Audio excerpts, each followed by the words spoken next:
ይስጥልኝ የተከበራችሁና የተወደዳችሁ የቻናላችን ቤተሰቦች እንዴት ቆይታችኋል? አዳዲስ መረጃዎችን ይዘን መጥተናል። አብራችሁን ቆዩ የአክብሮት ግብዣችን ነው። አዲስ አበባ ዩኒቨርሲቲ እንደገና መዋቀሩ ቅሬታን ፈጥሯል። ተቋማት ለሰራተኞቻቸው በነጻ በሚያቀርቡት ዕቃ ላይ ቫት እንዲከፈል ሊደረግ ነው። በትራንስፖርት ምክንያት በመንገድ ላይ የሚጠፋ ጊዜ ማጠር አለበት ያሉት የትራንስፖርትና ሎጂስቲክስ ሚኒስተር ዶክተር አለሙ ስሜ በከተማችን ያለውን የትራንስፖርት ችግር የሚያቃልሉ 100 ዘመናዊ የኤሌክትሪክ አውቶቡሶችን በመንግስት ወደ አገልግሎት ገብተዋል ብሏል። የአዲስ አበባ ከተማ አስተዳደር በዘርፉ ያለውን ችግር በዘላቂነት ለመቅረፍ መንገዶችን በማስፋት የእግረኛና የተሽከርካሪ መንገዶችን በመለየት አዳዲስ መንገዶችን በመገንባት እንዲሁም ለህብረተሰቡ የትራንስፖርት አማራጮች ማቅረብ ላይ መስራቱን አጠናክሮ ሊቀጥል እንደሚገባም ተገልጿል። እንደዚሁም በሆለታ ከተማ ባለቤቱን ገሎ የተደበቀው ግለሰብ በቁጥጥር ስር ውሏል።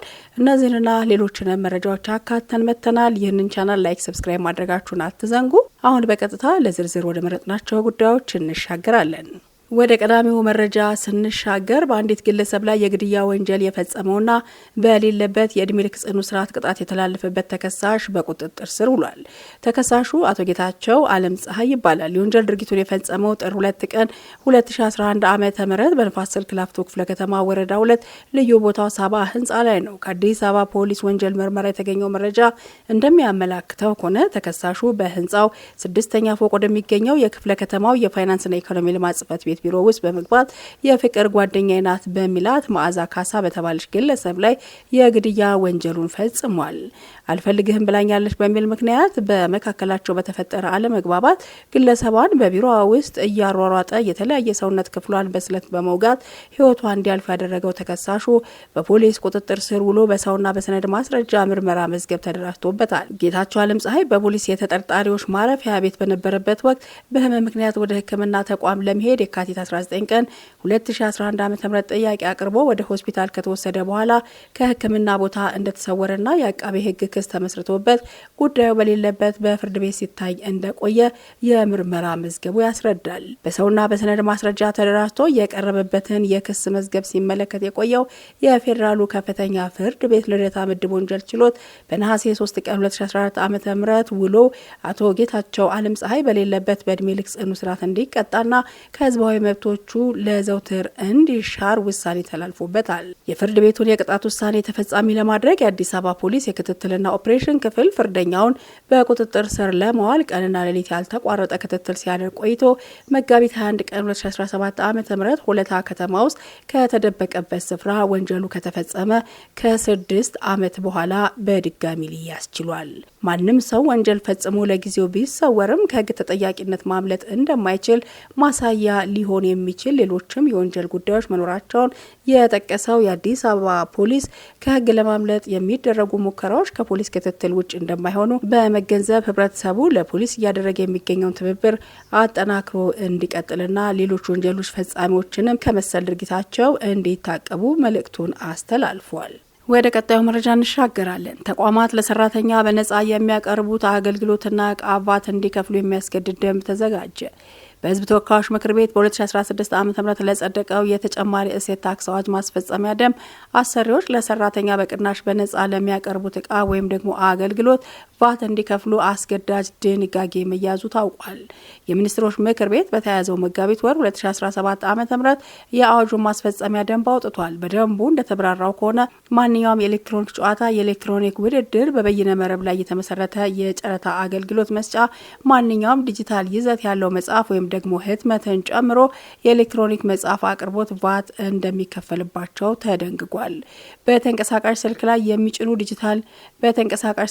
የሚጫኑ ዲጂታል ይዘት ላላቸው መተግበሪያዎች፣ መጽሐፍትና ፊልሞች፣ በደንበኝነት ምዝገባ ላይ የተመሰረተ የሚዲያ ዜና መጽሐፍቶች፣ ጋዜጦች፣ የቴሌቪዥን ፕሮግራሞችና ሙዚቃዎች፣ ፖድካስቶች፣ ብሎግ፣ ጆርናል፣ ወቅታዊ ህትመቶች ቫት እንደሚከፍሉ በደንቡ ላይ ተመልክቷል። የማህበራዊ ትስስር አገልግሎት የድር መተግበሪያን ማቅረብ፣ የሶፍትዌር ፕሮግራሞችን፣ ድራይቨር፣ የድር ጣቢያና ፋይሮሎች፣ የኤሌክትሮኒክ መረጃ አስተዳደር፣ የድር ጣቢያ ማስተናገጃ፣ የመስመር ላይ ውሂብ ማከማቻ፣ የፋይል ማጋራትና ክላውድ ማከማቻ አገልግሎቶች፣ የሙዚቃ አቅርቦት፣ የድምጽ ቅንጥብ ስርጭት፣ የቀጥታ ስርጭት፣ የስልክ ጥሪ ድምጽ፣ የዘፈን አገልግሎቶች ለቫት እንዲመዘገቡ ያስገድዳል። ወደ ቀጣዩ መረጃ ስንሻገር የውጭ ባንኮች ስራ ለመጀመር ዝቅተኛ የተከፈለ 40 ሚሊዮን ዶላር ካፒታል ማቅረብ እንዳለባቸው ተገልጿል። የኢትዮጵያ ብሔራዊ ባንክ የውጭ ባንኮች በኢትዮጵያ ገብተው አገልግሎት እንዲሰጡ የሚያስችል የፈቃድ አሰጣጥ ረቂቅ መመሪያን ይፋ ሲያደርግ እንዳስታወቀው የውጭ ባንኮች በኢትዮጵያ ስራ ለመጀመር ዝቅተኛ የተከፈለ 40 ሚሊዮን ዶላር ማቅረብ አለባቸው ብሏል። መመሪያው በርካታ ቅድመ ሁኔታዎችን የሚዘረዝር ሲሆን በዋናነት የውጭ ባንኮች በአራት አማራጭ መንገዶች ወደ ኢትዮጵያ እንዲገቡ ያስችላቸዋል ተብሏል። ወደ ቀጣዩ መረጃ ስንሻገር የአዲስ አበባ ዩኒቨርሲቲ ራስ ገዝ ከሆነ በኋላ ኮሌጆችና የትምህርት ማዕከላት መልሶ ማዋቀሩ በመምህራንና በተማሪዎች መካከል ቅሬታ ቀርቦበታል። ቅሬታ ካቀረቡት ውስጥ በኮተቤ የትምህርት ዩኒቨርሲቲ በኤዱኬሽናል ፖሊሲና ስትራቴጂክ ማኔጅመንት የዳይሬክቶሬት ዲግሪ የመመረቂያ ጽሑፋቸውን እየሰሩ ያሉት የቀድሞ የአንድነት ለዲሞክራሲና ለፍትህ ፓርቲ ሊቀመንበር አቶ ትዕግስቱ አወሉ ይገኙበታል። ከዚህ ቀደም ከዩኒቨርሲቲው የአፍሪካና ኦሪየንታል ስተዲስ ማዕከል በማስተርስ ወይም ደግሞ ሁለተኛ ዲግሪ ተመራቂ የሆኑት አቶ ትዕግስቱ ለሪፖርተር ሲያስረዱ ከዚህ በፊት በማዕከል ደረጃ የአፍሪካና ኦሪየንታል ጥናት ስተዲ ሲቋቋም የውጭ ጉዳይ ሚኒስቴር በተለይም የቀድሞ ውጭ ጉዳይ ሚኒስትር ቴዎድሮስ አድሃኖም ድርሻ ነበረበት ብለዋል። አዲስ አበባ ከተማ የአፍሪካ ህብረት ዋና መስሪያ ቤት መቀመጫ መሆኗም የማዕከሉ ቀደም ብሎ መቋቋም ነበረበት ሲሉ ይገልጻሉ። ማዕከሉ ከአፍሪካ በተጨማሪም የመካከለኛው ምስራቅ ጥናትን ያካተተ መሆኑን የመካከለኛው ምስራቅ ዲፕሎማቶች በወቅቱ በቂ ባለመሆናቸው ምክንያት መመስረቱና ኢትዮጵያ በኢኮኖሚ በጂኦግራፊና በሌሎች መስኮች ከመካከለኛው ምስራቅ ጋር ጥብቅ ቁርኝት ስላላት ማዕከሉ ይህንን የሚያሟላ የሰው ኃይል ለማስተማር መቋቋሙን ገልጸዋል። ማዕከሉ በድህረ ምረቃ በሁለተኛ ዲግሪና በሶስተኛ ዲግሪዎች ማስተርስና ዶክተሬት ዲግሪ ማለት ነው ተቀብሎ የሚያስተምር ነው ያሉት አቶ ትዕግስቱ ማዕከሉ እንደ ሰላምና ደህንነት ጥናት ኢንስቲትዩት ሁሉ በፋይናንስ ሊደገፍ የሚገባውና የደህንነትን ጉዳዮች ባህልን፣ ኢኮኖሚንና ጂኦፖለቲካን የያዘ በመሆኑ ትምህርቱ መሰጠት ያለበት በማዕከል ደረጃ መሆኑን ተናግረዋል። ነገር ግን ማዕከሉ ወደ ፕሮግራም ማውረዳቸው እኛ የቀድሞ ተመራቂዎችንም ሆነ በትምህርት ላይ ያሉትን አስከፍቶናል ሲሉ ነው የተናገሩት። የአፍሪካ ኦሪየንታል ጥናት ማዕከል በትምህርት ፕሮግራሞች ክለሳ ምክንያት ወደ አርኪኦሎጂና ሄሪቴጅ ማኔጅመንት ትምህርት ክፍል መታጠፉን ለማወቅ ተችሏል። ይህ የአዲስ አበባ ዩኒቨርሲቲ እርምጃ የሚያሳየው ራሱን ችሎ መቆም የሚገባውን የትምህርት አይነት ሌላ ቦታ ወስዶ ማካተቱ ቅር የሚያሰኝ ነው ያሉት አቶ ትዕግስቱ ተማሪዎች ተምረው ቢመረቁም እንኳ የሚያገኙት የትምህርት ማስረጃ ላይ የማዕከሉ ስም አይገለጽም ብለዋል።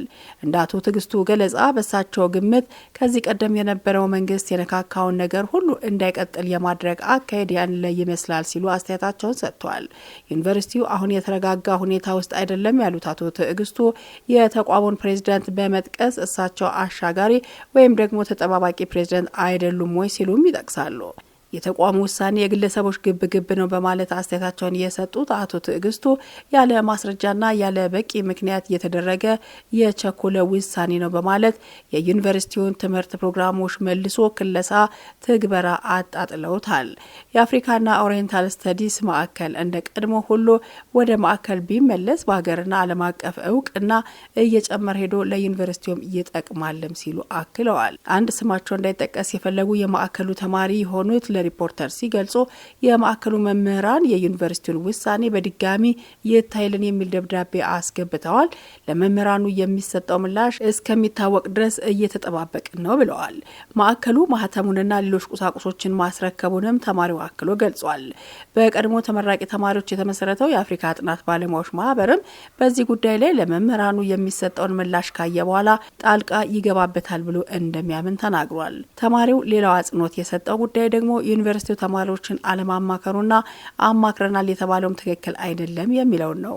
ቀደም ሲል ሪፖርተር በሰራው ዘገባ የዩኒቨርሲቲው አካዳሚ ጉዳዮች ምክትል ፕሬዝዳንት ጃይሉ ኡመር እንደተናገሩት ከሆነ ተማሪዎች ቅሬታ በሰጡት ምላሽ እኛ ፕሮግራሞችን መልሰን ስናዋቅር ተማሪዎችንም አወያይተናል ማለታቸው ይታወሳል። ይህ ተማሪ ደግሞ በዚህ አይነት ሀሳብ እንደማይስማማ ነው የሚገልጸው። ይህ በእንዲህ እንዳለ ኤሪያል ስተዲስ የተባለውና ቀድሞ በአፍሪካና ኦሪየንታል ስተዲስ ሲሰጥ የቆየው የምርምር ስፔሻላይዜሽን ዘርፍ በይፋ ሳይገለጽ ወደ IPSS ወስደነዋል። ቅሬታውንም ለሪፖርተር የተናገረው ተማሪ ጥናትና ምርምር የሚደረገው እዚያው ነው ሲባል ምን ማለት ነው ሲል ይጠይቃል።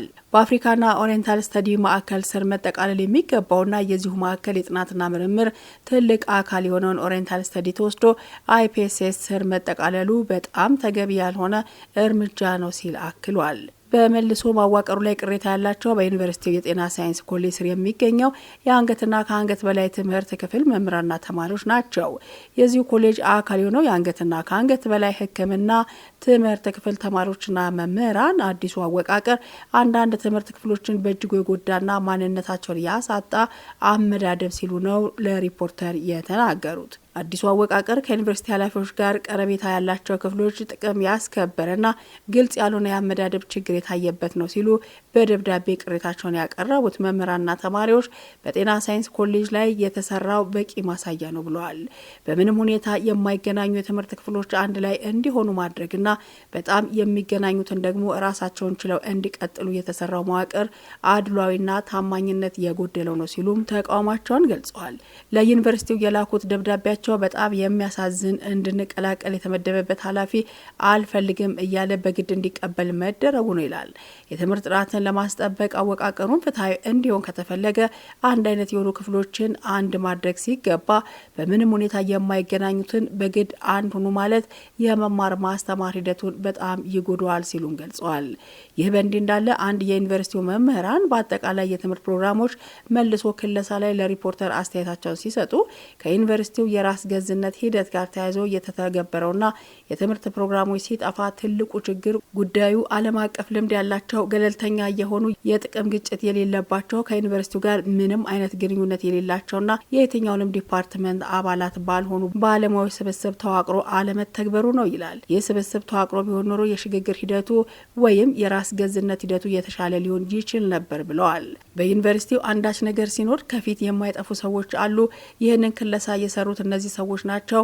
ይህም አተገባበሩ ገለልተኝነት እንደሌለው ማሳያ ነው ሲሉ ሞግተዋል። ሌላው በአሁኑ ጊዜ ዓለም በተማሪዎች የማይፈልጉትን አንድ ጉዳይ ላይ ብቻ የሚያተኩር ትምህርቶች በመተው ተማሪዎች ወደሚፈልጓቸው ሊሸጡ የሚችሉ መልታይ ትምህርቶች ትኩረቱን እያደረገ መጥቷል ሲሉ አክለዋል። የአገር ልማት ጥናትም ሆነ የአፍሪካና ኦሪየንታል ስተዲ ተማሪዎች የሚፈልጓቸው የትምህርት ፕሮግራሞች ናቸው። እነዚህ ፕሮግራሞችን ሰርዞ ወደ ጂኦግራፊና ታሪክ የመመለስ ስራ ነው እየተያያዘው በማለት አስረድተዋል።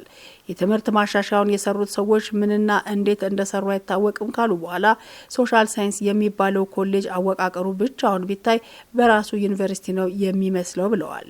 ወደ ሶሻል ሳይንስ ኮሌጅ የተጠቃለሉትና ከዚህ ቀደም በራሳቸው ዲፓርትመንት ኮሌጅና ማዕከል የነበሩትን የትምህርት ፕሮግራሞችን ጠቅሰው ይህንን አወቃቀር የሚተገብርና የመምራት አቅም ያለው ሰራተኛ ይኖራል ወይ የሚለው ጉዳይ ላይ ጥርጣሬ ያለኝ ሲሉ አክለዋል። ስማቸው እንዳይጠቀስ የፈለጉ መምህር በሌላ በኩል ሲገልጹ ተማሪው የሚፈልጋቸውን ፕሮግራሞች ዘግቶ የማይፈልጋቸውን ፕሮግራሞች ነው ዩኒቨርሲቲው መሸጥ የጀመረው። ትልቁ ተቃርኖ እዚህ ጋር ነው ያለው የሚል ሀሳባቸውን ለሪፖርተር ገልጸዋል። አያይዘውም የአገር ልማት ጥናት፣ የአፍሪካ ኦሪየንታል ስተዲ የተባሉ ፕሮግራሞች መታጠፋቸውና ወደ ሶሻል ሳይንስ ኮሌጅ አርኪኦሎጂና ሄሪቴጅ ማኔጅመንት ዲፓርትመንት መወሰዳቸው በራሱ ችግር የሚፈጥር ነው ሲሉም ያብራራሉ። ለእነዚህ ቅሬታዎች ለሪፖርተር ምላሽ የሰጡት የዩኒቨርሲቲው ፕሬዝዳንት ጽህፈት ቤት ኃላፊ ዶክተር ማቴዎስ ዩኒቨርሲቲው በሚኒስትሮች ምክር ቤት ደንብ አማካኝነት አስተዳደራዊና አካዳሚያዊ ነጻነት ተሰጥቶት እንደገና የተቋቋመ የትምህርት ተቋም መሆኑን አስታውቀዋል። ዩኒቨርሲቲው ራስ ገዝ ከመሆኑ በፊት 700 የትምህርት ፕሮግራሞች እንደነበሩትና ራስ ገዝ ከሆነ በኋላ እነዚህ ፕሮግራሞች ወደ 418 መቀነሳቸውን፣ ይህም በመቶኛ ሲሰላ እስከ 42 በመቶ የሚሆነው እንደታጠፈ አስረድተዋል። አያይዘውም የትምህርት ፕሮግራሙን ለመቀነስ ተወዳዳሪነትና በስራ ዓለም የሚሰጡ ትምህርቶች ለስራ ገበያው አስፈላጊ መሆናቸው ዋነኛ ግምት ውስጥ የገባ መሆኑን ጠቅሰው የአካዳሚያዊ ፕሮግራሞች እንደገና ክለሳ ሲሰራ የትምህርቱ አስፈላጊነት አንዱ መስፈርት ነበር ብለዋል። ተደጋጋሚነት ያላቸውን ትምህርቶች ለመለየት በሶፍትዌር ቴክኖሎጂ በመታገዝ ጭምር የተሰራ መሆኑን ጠቁመው አንድ ፕሮግራም ራሱን ችሎ እንዲቆም 70 በመቶ ድረስ የተለየ የተወዳዳሪነት ሁኔታ ሊኖረው ይገባል ሲሉ ነው የገለጹት። እኛ ዲፓርትመንቱን አልዘጋንም ፕሮግራሙን እንጂ በማለት ያብራሩት ዶክተር ዶክተር ማቴዎስ የመልሶ ክለሳ ሲደረግ ተደጋጋሚነት ያላቸው ፕሮግራሞች እንደነበሩ ገልጸዋል።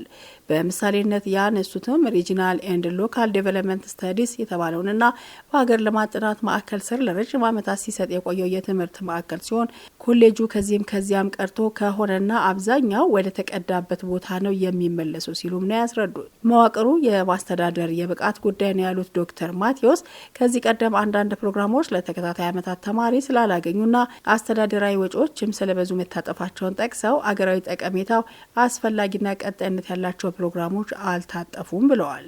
ተልኳችን በፕሮግራም እንጂ በመዋቅር አይደለም የሚሳካው ብለው መዋቅር አስተዳደርና ውጤታማነትን የያዘ ነው ሲሉም አክለዋል። በዚህ የራስ ገዝነትና የትምህርት ፕሮግራሞች መታጠፍ ሂደት ላይ ተማሪዎች አልተሳተፍንም ማለታቸውን በተመለከተ የዩኒቨርሲቲው 34 ሺህ ተማሪዎች በሁሉም ጉዳዮች አናሳትፍም ብለው በመዋቅር ደረጃ ግን የተማሪዎች ካውንስል ካየው በኋላ የፕሮግራሞች የምረቃት የአዳዲስ ተማሪዎች ቅበላና ፕሮግራሞችን ማጽደቅ አሰራሮችን የሚያየው የአዲስ አበባ ዩኒቨርሲቲ ሴኔት ነው። የተማሪዎች ህብረት ፕሬዝዳንት ደግሞ የዚሁ ሴኔት አባል ነው በማለት አስረድተዋል። ክቡራትና ክቡራን የቻናላችን ቤተሰቦች ለሳቱ ያዘጋጀናቸው መረጃዎች በእንዲህ መልኩ ተጠናቀዋል። አብራችሁን ስለነበራችሁ እናመሰግናለን። ይህንን ቻናል ላይክ፣ ሰብስክራይብ ማድረጋችሁን አትዘንጉ። መልካም ጊዜ በያላችሁበት